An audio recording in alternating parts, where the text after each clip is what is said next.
हाथ जोड़कर सब बोलो, विघ्नहर्ता गणपति महाराज की जय। आज हम वैशाख संकष्टी चतुर्थी की व्रत कथा सुनेंगे। तो शुरू करते हैं।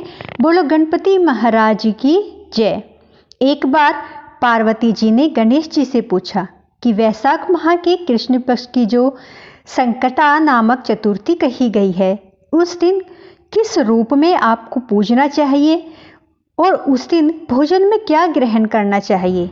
गणेश जी ने उत्तर दिया, हे माता, वैशाख कृष्ण चतुर्थी के दिन मेरे वक्रतुंड रूप की पूजा करनी चाहिए और व्रत रखना चाहिए तथा भोजन में कमल गट्टे का हलवा लेना चाहिए। हे जननी, द्वापर युग में राजा युधिष्ठिर ने इस प्रश्न को पूछा था और उसके उत्तर में भगवान श्री कृष्ण ने जो कहा, मैं उसी इतिहास का वर्णन करता हूँ। आप श्रद्धा युक्त होकर सुने।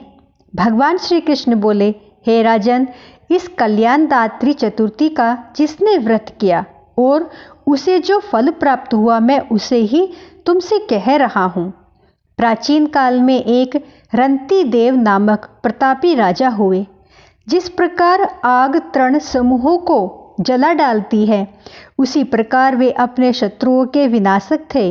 उनकी मित्रता यम, कुबेर, इंद्र आदि देवों से थी। उन्हीं के राज्य में धर्मकेतु नामक एक श्रेष्ठ ब्राह्मण रहते थे। उनकी 2 स्त्रियां थीं। एक का नाम सुशीला था और दूसरी का चंचला था। सुशीला नित्य ही कोई न कोई व्रत किया करती थी। फलतः उसने अपने शरीर को दुर्बल बना डाला था। इसके विपरीत चंचला कभी कोई व्रत उपवास आदि न करके भर पेट भोजन करती थी। इधर सुशीला को सुंदर लक्षणों वाली एक कन्या हुई तथा चंचला को एक पुत्र रूपी रत्न पैदा हुआ। यह देखकर चंचला बारंबार सुशीला को ताना देने लगी, अरे सुशीला, तूने इतना व्रत उपवास करके शरीर को जर्जर बना डाला है, फिर भी एक कृशकाय कन्या को जन्म दिया। मुझे देख, मैं कभी व्रत आदि के चक्कर में न पड़ी, फिर भी हष्टपुष्ट बनी हुई हूँ और मेरा बालक भी वैसा ही हष्टपुष्ट है। अपनी सोच के व्यंग्य बाण सुशीला के हृदय में चुभने लगे। वह पतिव्रता विधिवत गणेश जी की उपासना करने लगी।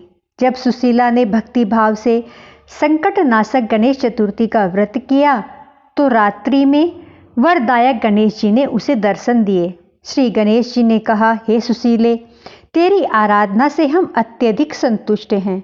मैं तुम्हें वरदान दे रहा हूँ कि तेरी कन्या के मुख से निरंतर मोती और मूंगा प्रवाहित होते रहेंगे।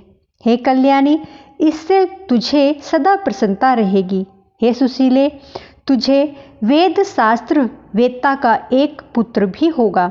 इस प्रकार का वरदान देकर गणेश जी वहां से अंतर्ध्यान हो गए। वरदान प्राप्ति के फलस्वरूप उस कन्या के मुंह से सदैव मोती और मूंगा झड़ने लगे। कुछ दिनों के बाद सुशीला को एक पुत्र उत्पन्न हुआ। इसके उपरांत धर्मकेतु का स्वर्गवास हो गया। उनकी मृत्यु के पश्चात चंचला का व्यवहार बहुत बदल गया। वह सारा धन लेकर दूसरे घर में जाकर रहने लगी, परंतु सुशीला पति गृह में ही रहकर अपनी पुत्र और पुत्री का पालन पोषण करने लगी। अपनी कन्या के मुंह से मोती मूंगा गिरने के फलस्वरूप सुशीला के पास बहुत सा धन एकत्रित हो गया था। इस कारण चंचला इससे ईर्ष्या करने लगी। एक दिन हत्या करने के उद्देश्य से चंचला ने सुशीला की कन्या को कुएं में धकेल दिया। उस कुएं में गणेश जी ने उसकी रक्षा की और वह बालिका सकुशल अपनी माता के पास लौट आई। उस बालिका को जीवित देखकर चंचला का मन उद्विग्न हो गया था। वह सोचने लगी कि जिसकी रक्षा ईश्वर करता है, उसे कौन मार सकता है। इधर सुशीला अपनी पुत्री को पुनः प्राप्त करके बहुत प्रसन्न हुई। पुत्री को छाती से लगाकर उसने कहा, श्री गणेश जी, तुझे पुनः जीवन दान दिया है। अनाथों के नाथ गणेश जी ही हैं। चंचला आकर उसके पैरों में नतमस्तक हुई। उसे देखकर सुशीला के आश्चर्य का ठिकाना न रहा। चंचला हाथ जोड़कर कहने लगी, हे बहन सुशीले, मैं बहुत ही पापिनी और दुष्टा हूँ। आप मेरे अपराधों को क्षमा कीजिए। आप दयावती हैं। आपने दोनों कुलों का उद्धार कर दिया। जिसका रक्षक देवता होता है, उसका मानव क्या बिगाड़ सकता है। जो लोग संतों एवं सत्पुरुषों का दोष देखते हैं वे अपनी करनी से स्वयं नाश को प्राप्त होते हैं। इसके बाद चंचला ने भी उस कष्ट निवारक पुण्यदायक संकट नाशक गणेश जी के व्रत को किया। श्री गणेश जी के अनुग्रह से परस्पर उन दोनों में प्रेम भाव स्थापित हो गया। जिस पर गणेश जी की कृपा होती है उसके शत्रु भी मित्र बन जाते हैं। सुशीला के द्वारा संकट नाशक गणेश चतुर्थी व्रत किए जाने के कारण उसकी सोच चंचला का हृदय भी परिवर्तित हो गया। श्री गणेश जी कहते हैं कि हे माता, पूर्व काल का पूरा वृत्तांत आपको मैंने सुना दिया।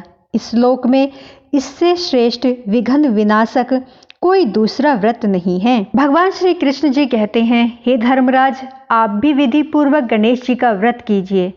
इसके करने से आपके शत्रुओं का नाश होगा तथा अष्ट सिद्धियां और नवनिधियां आपके सामने करबद्ध होकर खड़ी रहेंगी। हे धर्मपरायण युधिष्ठिर, आप अपने भाइयों, धर्मपत्नी और माता के सहित इस व्रत को कीजिए।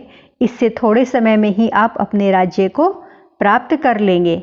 तो बोलो गणपति महाराज की जय, विघ्नहर्ता गणेश जी महाराज की जय। हे गणपति महाराज, जैसे आपने सुशीला के ऊपर अपनी कृपा की, उसका घर धन धान्य से पूर्ण किया, वैसे ही सब पर अपनी कृपा करना, सबकी भूल चूक को क्षमा करना। तो मेरी वीडियो आपको पसंद आई हो तो प्लीज लाइक, सब्सक्राइब, शेयर जरूर करें। गणपति महाराज की जय।